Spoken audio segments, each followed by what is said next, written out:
钱啊？借钱？默默也要跟我借钱，为什么呢？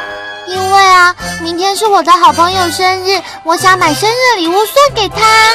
可是你不是从很久以前就在存钱，说要买一个茶壶给他？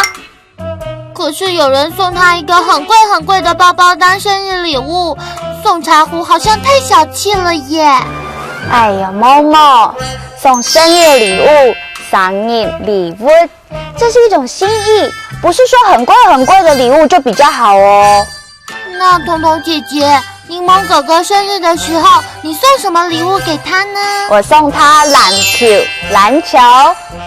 我很喜欢篮球，所以我想玩的时候就可以跟他借了。为什么是送你喜欢的东西，不是送他自己喜欢的呢？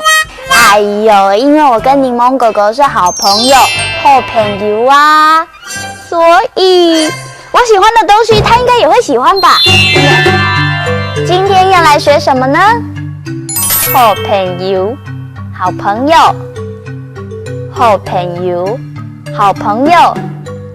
他们两个是什么关系呢？好朋友。呀嘿马给，这是什么呢？生日礼物，生日礼物，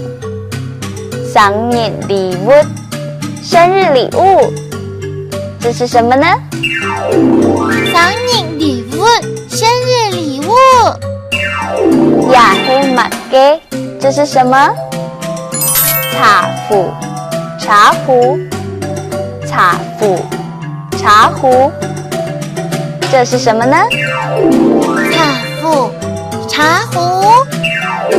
呀嘿马给，这是什么？篮球，